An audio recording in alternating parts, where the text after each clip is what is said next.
இன்ஃப்ளூயன்ஸாக இருக்கட்டும் இப்போ இதுக்கு குரல் கொடுக்க ஆரம்பிச்சிருக்காங்க இந்த மின்கட்டண உயர்வு கொடுத்து. அந்த வீடியோவுக்கு அவங்களுக்கு வந்து இந்த ஆன்லைன் அப்யூஸ் தாவேக்காவுக்காக வாக்கு கேட்ட ஒரு நடிகை இன்றைக்கு அதே மின்கட்டணத்தால் பாதிக்கப்படும் பொழுது அந்த பெண்ணை இழிவாக பேசக்கூடிய வெர்ச்சுவல் வாரியர்ஸ் தாவேக்கா கட்சி இதை தட்டி கேட்பதற்கு கூட வழி இல்லாமல் நீதிமன்றங்கள் சொத்து வரி வந்து அண்ணா நகரில் 5000 ரூபா போன வருடம் கட்டிய சொத்து வரிக்கு இன்றைக்கி 28000 ரூபா மாநகராட்சி நாங்கள் இதை உயர்த்தவில்லை என்று டிஸ்ஓன் பண்ணிட்டாங்க. அப்போ உயர்த்தியது யாருக்கு? விளக்கம் கொடுக்கக்கூடிய அமைச்சர் எங்கே தூங்கிட்டு இருக்காரா? அமைச்சர் போட்டிருந்தா அமைச்சர் மேலே நடவடிக்கை எடுங்க, இல்லை முதல்வர் போட்டிருந்தா முதல்வர் நடவடிக்கை எடுங்க. கேட்கலைன்னா கேட்குறதுக்கு நாதி இல்லைன்னு போவீங்களா? நீங்கள் முதல்வருடைய துறைகள் பல்வேறு துறை அமைச்சர்களுக்கு பிரித்து கொடுக்கப்பட்டு விட்டது. எந்த ஃபைலும் வரக்கூடாதுன்னு சொல்லிட்டாரு. அதுக்கு ஏதாவது பதில் இருக்கா? இல்லை முதல்வர் பேசியிருக்காரா? சட்டசபையில் தவறுன்னு சொல்லியிருக்காரா? நான் தான் எல்லா ஃபைலையும் ஹேண்டில் பண்ணுறேன் சொல்லியிருக்காரா? இப்போ இது என்ன ஆட்சி நடக்குதா இல்லை கண்காட்சி நடக்குதா? தமிழ்மண் நேயர்களுக்கு வணக்கம். இன்று நம்மளுடன் இருப்பவர் மூத்த அரசியல் விமர்சகர் மற்றும் முனைவர் டாக்டர் பொன்ராஜ் அவர்கள். வணக்கம் சார். வணக்கம்மா. சார், இப்போது சமீபத்தில் வந்து இந்த மின்கட்டண உயர்வை பற்றி நம்ம பல செய்திகள் பார்த்துருந்தோம். மக்கள் தொடர்ச்சியாக வந்து புகார் அளிச்சிட்டு இருந்தாங்க. அது மட்டும் இல்லாமல் இப்போ சோஷியல் மீடியாவாக இருக்கட்டும், இல்லை யூடியூபர்ஸாக இருக்கட்டும், இல்லை இன்ஃப்ளூயன்ஸாக இருக்கட்டும், அவங்க நிறைய பேரும் இப்போ இதுக்கு குரல் கொடுக்க ஆரம்பிச்சிருக்காங்க இந்த மின்கட்டண உயர்வு குறித்து. இது மட்டும் இல்லாமல் சமீபத்தில் ஒரு நடிகையும் வந்து அவங்க ஒரு வீடியோவும் போட்டிருந்தாங்க. அந்த வீடியோவுக்கு அவங்களுக்கு வந்து இந்த ஆன்லைன் அப்யூஸாக இருக்கட்டும், இல்லை பர்சனல் அட்டாக்ஸ் நிறைய நடந்திருக்கு. அதாவது அவங்களும் வந்து டிவிக்கு சப்போர்ட்டிவாகவும் வீடியோ போட்டிருந்தாங்க. அப்படி இருக்கிறப்போ இப்போ மின்கட்டண உயர்வுக்கு வீடியோ போடப்போ அவங்கள எதிர்க்கிறதும் நிறைய வீடியோஸ் வந்து இப்போ நிறைய பேர் போட ஆரம்பிச்சிருக்காங்க. இதை நீங்கள் எப்படி சார் பார்க்குறீங்க?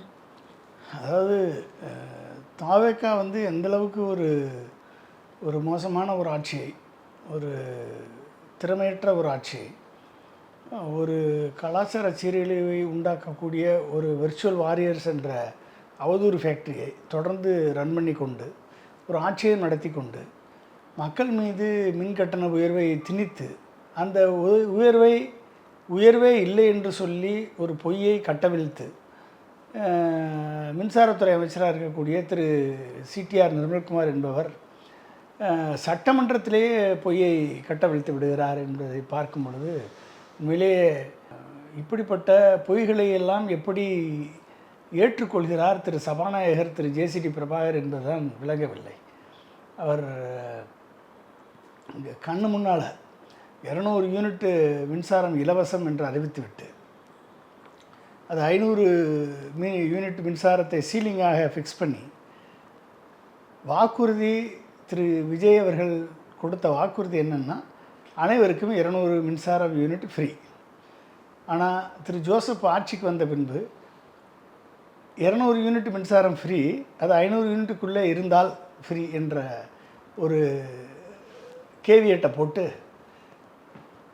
500 யூனிட்டுக்கு மேலே ஒரு யூனிட் போனால் கூட 100 யூனிட்லேருந்தே காசு வசூல் பண்ணிக்கப்படும் அப்படின்னு டபுள் ஆக்கி 2.80 இருந்த மின்சார கட்டணத்தை 4.70 உயர்த்தி 100 யூனிட்டுக்கு மேலே 500 யூனிட்டுக்கு மேலே போனால் 100 யூனிட்லேருந்தே 4.77 கட்டணத்தை உயர்த்தி ஒவ்வொரு ஸ்லாபுக்கும் யூனிட்டுக்கும் 100 யூனிட்டுக்கும் 100 யூனிட்டு 200 யூனிட்டு 300 யூனிட்டு 400 யூனிட்டு 500 யூனிட்டுக்கு ஸ்லாப் வாரியாக கட்டணத்தை உயர்த்தியது ஒரு மிகப்பெரிய ஒரு ஏமாற்றம். மிகப்பெரிய மக்களுக்கு மின்சார கட்டணத்தை உயர்த்தவில்லை என்று சொல்லிவிட்டு பொய்யை சொல்லிவிட்டு உயர்த்தியது இந்த ஜோசப் விஜய் தலைமையிலான அரசு. அப்போ அதை வந்து கட்டணமே உயரவில்லை என்று ஓப்பன் ஸ்டேட்மெண்ட்டாக இந்த சிடிஆர் நிர்மல்குமார் என்ற ஆர்எஸ்எஸ் பின்புலம் கொண்ட ஒரு அமைச்சர் இன்றைக்கு பொய்களையும் அவதூறுகளையும் பேசி திரியக்கூடிய ஒரு அமைச்சர் இன்றைக்கு வந்து எந்த ப்ரெஸ் மீட் எடுத்தாலும் அவர் வாயிலிருந்து பொய்யும் அவதூறு மட்டும்தான் வரும். திருத்தி கூறக்கூடிய ஒரு அமைச்சர் இன்றைக்கு தமிழ்நாட்டினுடைய மின்சாரத்துறையை சீரழித்து கொண்டிருக்கிறார். அதனுடைய விளைவு தான் இன்றைக்கி வந்து மக்கள் வந்து 3 மடங்கு 4 மடங்கு கட்டண உயர்வால் பாதிக்கப்பட்டிருக்கிறார்கள். எனக்கே 1000 ரூபா 1500 தான் வரும். நான் 6500 கட்டியிருக்கேன். மின்சாரம் அதுக்கு பெனால்ட்டி வேறு போடுறாங்க. பணத்தை கட்டுங்க, இப்போ நம்ம பணம் கட்டியே ஆக வேண்டும் என்ற சூழல் ஏற்பட்டிருக்கிறது. அப்போ என்ன அது அப்படின்னா அதுக்கு பெனால்ட்டி போடுறாங்க. அப்போ அந்த பெனால்ட்டி போடும்போதும் ஸ்லாப் வாரியாக என்ன பெனால்ட்டி போட்டிருக்காங்க, ஏன் இவ்வளவு கட்டணம் உயர்ந்திருக்கிறது என்று மக்களுக்கு விளக்கி சொல்வதற்கு நாதி இல்லை. இங்கே பொய்களை கட்டவிழ்த்து விடுவதற்கு அமைச்சர்கள் இருக்கிறார்கள். ஆனால் மக்களுக்கு உண்மை நிலையை எடுத்துரைப்பதற்கு ஆட்கள் இல்லை. என்ற நிலையிலே மக்கள் இன்றைக்கி வாக்களித்த மக்கள் மாற்றம் வேண்டும், திமுக அதிமுகவுக்கு மாற்றாக விஜய் வந்தால் மிகப்பெரிய ஒரு மாற்றம் வந்துவிடும், சொற்கலோகமே தமிழ்நாட்டிற்கு வந்துவிடும், தமிழகம் ஒரு அமைதி பூங்காவாக மாறிவிடும், போதையற்ற தமிழகமாக மாறிவிடும், மின்சார கட்டணம் குறைந்துவிடும், சொத்து வரி குறைந்துவிடும் என்றெல்லாம் நம்பி வாக்களித்த மக்களுக்கு திரு ஜோசப் தலைமையிலான அரசு மிகப்பெரிய ஒரு அல்வாவை கிண்டி கொடுத்திருக்கிறது என்று தான் நாம் பார்க்க வேண்டும். இதை எந்த சோசியல் மீடியாவால் விளம்பரப்படுத்தப்பட்டு பெர்செப்ஷன் கிரியேட் பண்ணப்பட்டு துணை நடிகைகளை வைத்து ஒரு மிகப்பெரிய ஒரு அட்வர்டைஸ்மெண்ட் வார், மார்க்கெட்டிங் வார் நடத்தப்பட்டு அதற்கு பலிகடாகிய இளைஞர்களும் இளம்பெண்களும் தங்கள் பெற்றோர்களையும் அந்த பள்ளத்தில் வீழ்த்தி, தங்கள் தாத்தா பாட்டிகளையும் அந்த பள்ளத்தில் வீழ்த்தி இன்றைக்கு தமிழகத்தை ஒரு மிகப்பெரிய ஒரு அழிவின் விளிம்பிற்கு அழைத்து சென்றிருக்கிறார்கள். அதை சோசியல் மீடியாவிலேயே எந்த தாவேக்கா கட்சியை சேர்ந்த ஒரு நடிகை தாவேக்காவுக்காக இன்ஃப்ளூயன்சஸ் பயன்படுத்தி வாக்கு கேட்ட ஒரு நடிகை இன்றைக்கு அதே மின்கட்டணத்தால் பாதிக்கப்படும் பொழுது அந்த நடிகை அந்த உண்மையை நிலையை தெரிவிக்கக்கூட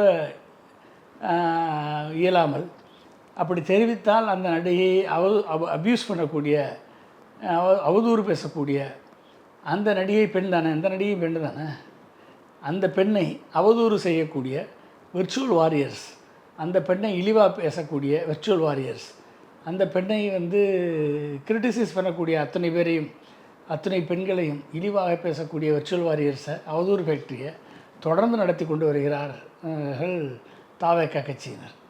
இதை கேட்பதற்கு நீதிமன்றம் காதுகளுக்கு இது ஏறவில்லை. தாவேக்கா போடக்கூடிய பொய் வழக்குகளை மட்டும் விசாரித்து அவர்களை ஜாமீன் கையெழுத்து போடுங்க என்று சொல்லக்கூடிய நீதிமன்றம் தாவேக்காவினர் செய்யக்கூடிய இந்த பெண்களுக்கான அவதூறுகளை கேட்டும் கண்டும் கேட்டும் வாழாதிருப்பது உண்மையிலேயே நீதி தேவன் இங்கு மயக்கமடைந்து விட்டாரோ என்றெல்லாம் நாம் சிந்திக்க வேண்டிய தேவை ஏற்பட்டிருக்கிறது. எனவே இது ஃபிசிக்கலாக மட்டும் நம்ம பாதிக்கப்படலை, மென்டலாகவும் நம்ம பாதிக்கப்பட்டிருக்கோம். மின்சார கட்டண உயர்வால் மட்டும் பாதிக்கப்படலை. ஆனால் இந்த கட்டணத்தை எதிர்த்து கேள்வி கேட்டால் கேள்வி கேட்பவர் மீதெல்லாம் எஃப்ஐஆர் பாய்கிறது, வழக்கு பாய்கிறது, அரெஸ்ட் நடவடிக்கை நடத்தப்படுகிறது. அவர்கள் பெண்களுக்கு எதிரானவர்கள் என்று பிம்பம் கட்டமைக்கப்படுகிறது. இந்த தாவேக்காவினர் செய்யக்கூடிய அனைத்து பெண்களுக்கு எதிரான செயல்களையும் நியாயப்படுத்த ஒரு கூட்டம் தொடர்ந்து பணத்தால் இயங்கி கொண்டிருக்கிறது. இதை தட்டி கேட்பதற்கு கூட வழி இல்லாமல் நீதிமன்றங்கள் செயலிழந்து இருக்கிறது. சார், அதாவது உதயநிதி அவர்கள் கைது செய்த சமயத்தில் ஆதவர்ஜன் அவர்கள் ஒரு விஷயம் சொல்லியிருந்தார். அது பெண்களை குறித்து யார் தவறுதலாக பேசியிருந்தாலும் அவங்களுக்கு தண்டனை கொடுக்கப்படும்னு ஒரு விஷயம் சொல்லியிருந்தாங்க. இப்போ இதே ஒரு நடிகை இந்த மின் கட்டணம் குறித்து பேசியிருந்தாங்க. அவங்கள குறித்து இந்த சோஷியல் மீடியாவில் பல விஷயங்கள் பேசியிருக்காங்க, தவறுதலாகவும் பர்சனல் அட்டாக்ஸும் பண்ணியிருக்காங்க. இப்போ இவங்க மேலேயும் கண்டிப்பாக ஒரு நடவடிக்கை எடுக்கணும் இல்லையா? சரிம்மா, பெண்களை குறித்து தவறாக பேசுனா, இப்போ நான் பேசுனா உங்களுக்கு வருது, ஒரு 1000 பேருக்கு போகும், இல்லை ஒரு 50,000 பேருக்கு போகும், இல்லை 2 லட்சம் பேருக்கு போகும். யூடியூப்பில் பேசினா சரியா? நம்ம தெருவில் நின்று பேசணும்னா தெருவில் இருக்கக்கூடிய ஒரு 10, 20 பேர், 30 பேர், 50 பேருக்கு போகும். பெண்களை குறித்து தவறாக பேசினா அதுவும் தவறு தான். யூடியூப்பில் பேசினாலும் தவறு தான். பெண்களை இழிவாக பேசினாலும் தவறு தான்.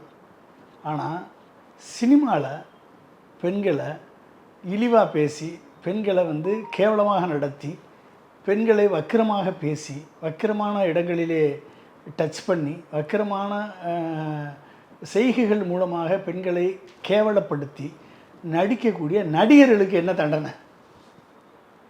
அவர்களை எத்தனை கோடிக்கணக்கான மக்கள்கிட்ட போகுது சொல்லுங்கள்.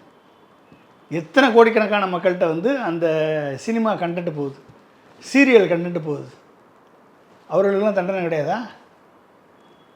இதே எஃபெக்ட் தானம்மா. எங்கே போய் பெண்களை நீங்கள் நீங்கள் நேரடியாக சொன்னாலும் சரி, முகநூல் வாயிலாக பேசினாலும் சரி, சமூக வலைத்தளங்களில் பேசினாலும் சரி, இல்லை இன்ஸ்டாகிராமு, ட்விட்டரு, யூடியூப்பில் பேசினாலும் சரி, சினிமாவில் பேசினாலும் சரி, பெண்களை இழிவுபடுத்தி பேசக்கூடியவர்களுக்கு தண்டனை ஒரே மாதிரி தானே கிடைக்கணும். அதான் நீதி, அதானே நீதி. அப்புறம் சினிமாவில் நடித்த விஜய் எத்தனை பெண்களை கேவலப்படுத்தியிருக்கிறார்? சினிமா நடித்த விஜய் எத்தனை பெண்களை ஸ்டாக் பண்ணியிருக்கார்? எத்தனை பெண்களை பார்த்து ஒரு மோசமான ஒரு வார்த்தைகளை உபயோகப்படுத்தியிருக்கிறார்? எத்தனை பெண்களை பார்த்து அந்த பெண்களை வந்து தவறான இடங்களில் டச் பண்ணி அதை செய்யலாம் என்ற நியாயப்படுத்தி சினிமாக்கள் மூலமாக தூண்டியிருக்கிறார். 50,000 பேர் பார்க்கக்கூடிய யூடியூப்பில் பேசுனா நீ குற்றவாளி, நேரடியாக பேசுனா குற்றவாளி, பேட்டி கொடுத்தா நீ குற்றவாளி. ஆனால் சினிமாவில் மட்டும் நடித்தா நீ குற்றவாளி இல்லை, நீ வந்து கதாநாயகன். என்னம்மா அது?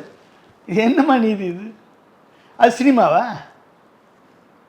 எங்கே அப்போ எத்தனை பேர் அதை பாதிக்குது? அப்போ என்ன நீதி இருக்குது இந்த நாட்டில்? நாட்டில் என்ன நீதி இருக்குது சொல்லுங்க.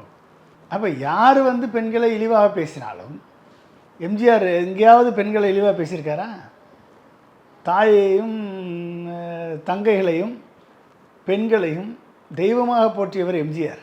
ஏதாவது ஒரு படத்தில் அவர் தவறாக நடத்திருப்பாரா? விஜய் படம் ஏதாவது ஒரு படத்தில் நியாயமாக நடந்திருப்பாரா? விஜய் கதாநாயகன் நடிச்சு இப்போ விஜய் மேலே எத்தனை வழக்கு போடுறது சொல்லுங்கள். யூடியூப்பில் பேசுனா, பெண்களை இழிவாக பேசுனா, பெண்களை பற்றி ஒரு கருத்துக்களை சொல்லிட்டா உடனடியாக குற்றம், எஃப்ஐஆர் பாயுது, அரெஸ்ட் பாயுது, எல்லாம் பாயுது. ஒரு எதிர்க்கட்சி தலைவராக இருந்தால் கூட அரெஸ்ட் பண்ணுறாங்க. சொல்லாததை சொன்னார் என்று சொல்லி திருத்தி சொல்லி இரட்டை அர்த்த வசனம் கற்பித்து அரெஸ்ட் பண்ணுறாங்க உதயநிதி ஸ்டாலினை கூட. ஆனால் இதையே படத்தில் நடித்து கோடிக்கணக்கான பேர் பார்த்து அவர்களையெல்லாம் அந்த நேரத்தில் பெண்களை இழிவாக நடத்தக்கூடிய அந்த காட்சிகளை எப்படி அனுமதிக்கிறார்கள் சொல்லுங்கள். அப்போ நீதிமன்றம் தானாக வழக்கு தொடர வேண்டுமா இல்லவா? அந்த பண்ணணுமா இல்லையா? சினிமாவில் பேசுனா தப்பு இல்லையா? அப்புறம் யூடியூப்பில் பேசினா மட்டும் என்ன தப்பு சொல்லுங்கள். அப்போ அதுக்கு ஒரு யார்ஸ்டிக்கு, இதுக்கு ஒரு யார்ஸ்டிக்கு, அதுக்கு ஒரு யார்ஸ்டிக்கா? என்ன நியாயம் நடக்குது இந்த நாட்டில்? நியாயத்தை பற்றி கேள்வி கேட்பதற்கே ஆள் இல்லை என்ற நிலை வரும் பொழுது நீதிபதிகள் இதை பற்றி சிந்திக்க வேண்டும். நீதிபதிகள் இப்படிப்பட்ட கலாச்சாரத்திற்கு, கலாச்சார சீரழிவுக்கு முற்றுப்புள்ளி வைக்க வேண்டும். இந்த கலாச்சார சீரழிவை பெண்கள் மத்தியிலே பரப்பக்கூடியவர்களை தண்டிக்க வேண்டும், கண்டிக்க வேண்டும் நீதிமன்றம். அது சினிமா நடிகர்களாக இருந்தாலும் சரி, சீரியல் நடிகர்களாக இருந்தாலும் சரி, அரசியல்வாதிகளாக இருந்தாலும் சரி, அவர்களை நீதிமன்றம் கண்டிக்க வேண்டும், தண்டிக்க வேண்டும். பொய் வழக்குகளை ரத்து செய்ய வேண்டும். சார், இப்போது இந்த மின்கட்டணம் உயர்வு ஒரு பக்கம் இருந்தாலுமே வந்து இந்த சொத்து வரி வந்து 4 மடங்காக உயர்த்தியதாகவும் பல கண்டனங்கள் வந்து எழுப்பப்பட்டது. தொடர்ச்சியாக அதுவும் ஒரு செய்திகளாகவும் நம்ம பார்த்துட்ருக்கோம். இப்போ மாநகராட்சி தரப்புல இருந்தும் வந்து அந்த மாதிரி உயர்வு வந்து நாங்கள் எதுவுமே பண்ணலை அப்படின்னு ஒரு விஷயமும் தெரிவிக்கிறாங்க. இது மட்டும் இல்லாமல் இதுக்கு அடுத்ததும் வந்து பழைய கட்டணங்களை நீங்கள் செலுத்தலாம் அப்படின்ற விஷயமும் சொல்லப்படுது. இதை நீங்கள் எப்படி சார் பார்க்குறீங்க? இப்போ இந்த கட்சியில் யாருக்கிட்ட கண்ட்ரோல் இருக்குன்னே தெரியாமல் போச்சு. சொத்து வரி வந்து அண்ணா நகரில் 5,000 ரூபா போன வருடம் கட்டிய சொத்து வரிக்கு இன்றைக்கி 28,000 ரூபா சொத்து வரி போட்டிருக்கிறார்கள் என்ற செய்தி வந்தது, நியூஸ் வந்தது. இது எல்லா இடத்துலையும் ஃப்ளாஷ் ஆச்சு. மாநகராட்சி நாங்கள் இதை உயர்த்தவில்லை என்று டிஸ்ஓன் பண்ணிட்டாங்க. அப்போ உயர்த்தியது யார்? உயர்த்தி பில்லு போட்டது யார்? இதுக்கு விளக்கம் கொடுக்கக்கூடிய அமைச்சர் எங்கே தூங்கிட்டு இருக்காரா? யார் அமைச்சர்? சரி, அமைச்சர் தூங்குறாரு, முதலமைச்சர் என்ன பண்ணுறாரு? சட்டசபைக்கு வர்றாருல, இதுக்கு விளக்கம் கொடுக்கணுமா இல்லையா? கேள்விக்கு பதில் சொல்லணுமா இல்லையா? மக்களது இந்த பிரச்சனையை இது தவறான செய்தின்னு சொல்லுங்கள், இல்லை இது வந்து தவறாக சொல்லப்பட்டு விட்டதுன்னு சொல்லுங்கள், இல்லை இது தெரியாமல் பில்லு போட்டு விட்டார்கள் என்று சொல்லுங்கள். ஏதாவது ஒன்று சொல்லுங்கள், ஒரு தகவல் சொல்லுங்கள். இப்போ எதுவுமே. அப்போ நீங்கள் வந்து சொத்து வரி உயர்வு, மின்கட்டண உயர்வு, போதைப்பொருள் கலாச்சாரம், பெண்களுக்கும் குழந்தைகளுக்கு எதிரான குற்றச்சாட்டு என்று அப்படியே அடுத்தவன் வீட்டு நெய்யில் ஸ்வீட் பாக்ஸு கொடுத்துக்கிட்டே இருந்தார் திரு விஜய் அவர்கள் எலெக்ஷன் சமயத்தில். இன்றைக்கி ஆட்சியில் அவர் தானே முதல்வர். மிஸ்டர் ஜோசப் தானே முதல்வர். உங்கள் ஆட்சியில் இது நடக்குது சார், சொத்து ஒரு உயருது, பதில் சொல்கிறதுக்கு ஆள் இல்லை, அமைச்சர் கிடையாது. அப்போ அமைச்சர் என்ன பண்ணிகிட்ருக்காங்க? உங்கள் அமைச்சரவைன்னா கூட்டு பொறுப்பு தானே. ஒன்று அமைச்சர் பதில் சொல்லணும், மாநகராட்சி அதை மறுத்துருச்சு. அப்போ இந்த பில்லு போட்டவன் மேலே நடவடிக்கை என்ன? இந்த பில்லு 28,000 பில்லு கட்டினவன் போட்டவன் மேலே என்ன நடவடிக்கை? அமைச்சர் போட்டிருந்தா அமைச்சர் மேலே நடவடிக்கை எடுங்க, இல்லை முதல்வர் போட்டிருந்தா முதல்வர் நடவடிக்கை எடுங்க.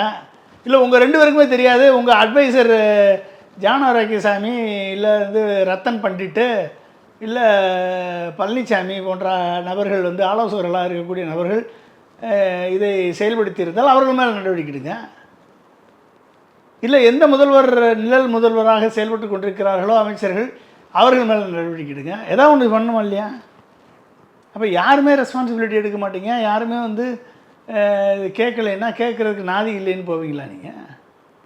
இப்போ என்ன ஆட்சி நடக்குது? ரெஸ்பான்சிபிள் எங்கே இருக்குது? ஊடகங்களுக்கு பதில் சொல்ல மாட்டீங்க, ப்ரெஸ் மீட்டு கிடையாது, யாருக்கும் எந்த கேள்விக்கும் பதில் கிடையாது, சட்டமன்றத்தில் பாயிண்ட் ஆஃப் ஆர்டர் எழுக்குன்னா அதுக்கும் பதில் கிடையாது, எதிர்க்கட்சி தலைவர் கேள்வி கேட்டால் பதில் சொல்ல மாட்டோம், நாங்கள் அமைச்சர்கள் தான் பதில் பேசுவோம்னு சொல்லி பொய்யா எல்லா அமைச்சரும் எந்திரிச்சு துறை வாரியாக பேச வேண்டிய அமைச்சர்கள் தங்கள் துறையை விட்டு மற்ற துறையை பற்றி பேசிகிட்டு இருக்காங்க. அப்போ யார் இதுக்கு ரெஸ்பான்சிபிள் சொல்லுங்க பாப்போம்.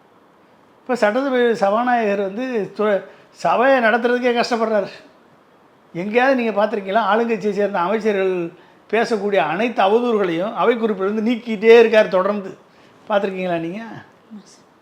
சபாநாயகர் ஒரு நியாயமான நேர்மையான சபாநாயகராக இருக்கிறதுனால அது நடக்குது.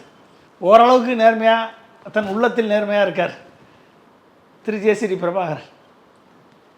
அதனால் கண்டிக்கிறாரு, சபை குறிப்பிலிருந்து நீக்கிறாரு. எத்தனை தாங்குவீங்க நீங்கள்? எத்தனை பொய்களை தாங்குவீங்க? எத்தனை அவதூறுகளை தாங்கிறது? எத்தனை திசை திருப்பல்கள்? எத்தனை டைவர்ஷன் பாலிடிக்ஸு? உண்மையான ஆட்சி நடக்கிறதா என்று சொன்னால் இங்கு கண்காட்சி தான் நடத்தி கொண்டிருக்கிறது. ஜோசப் அவர்கள் தலைமையில் ஒரு கண்காட்சி நடத்தி கொண்டிருக்கிறது. இத்தனைக்கும் தகவல்கள் தான் வருது. மாநகராட்சி சொத்து வரியை உயர்த்தியது யாருன்னு கூட இன்னும் வரைக்கும் தெரியல, அதுக்கு ரெஸ்பான்சிபிலிட்டி யாருன்னு தெரியல, அதை செய்தது தவறு என்று சொன்னால் அவர்கள் மேலே என்ன ஆக்ஷன் எடுத்திருக்கீங்கன்னு தெரியல. சரியா? அடுத்து என்ன? முதல்வருடைய துறைகள் பல்வேறு துறை அமைச்சர்களுக்கு பிரித்து கொடுக்கப்பட்டு விட்டது. முதல்வர் எந்த துறையும் ஹேண்டில் பண்ணல, எந்த ஃபைலும் வரக்கூடாதுன்னு சொல்லிட்டாரு அப்படின்னு ஒரு தகவல் உலாவுது. இதுக்கு ஏதாவது பதில் இருக்கா? முதல்வர் அலுவலகம் பதில் சொல்லியிருக்கா? இல்லை முதல்வர் பேசியிருக்காரா சட்டசபையில் தவறுன்னு சொல்லியிருக்காரா? நான் தான் எல்லா ஃபைலையும் ஹேண்டில் பண்ணுறேன் சொல்லியிருக்காரா? எந்த தகவலும் இல்லை, எந்த இன்ஃபர்மேஷனும் இல்லை. அப்போ என்ன? அப்போ இந்த தகவல் உண்மைன்னு தானே நம்பணும் மக்கள். எப்படி இதை பொய்ன்னு நம்ப முடியும்? அப்போ இது என்ன இங்கே என்ன ஆட்சி நடக்குதா இல்லை கண்காட்சி நடக்குதான்னு தெரியல.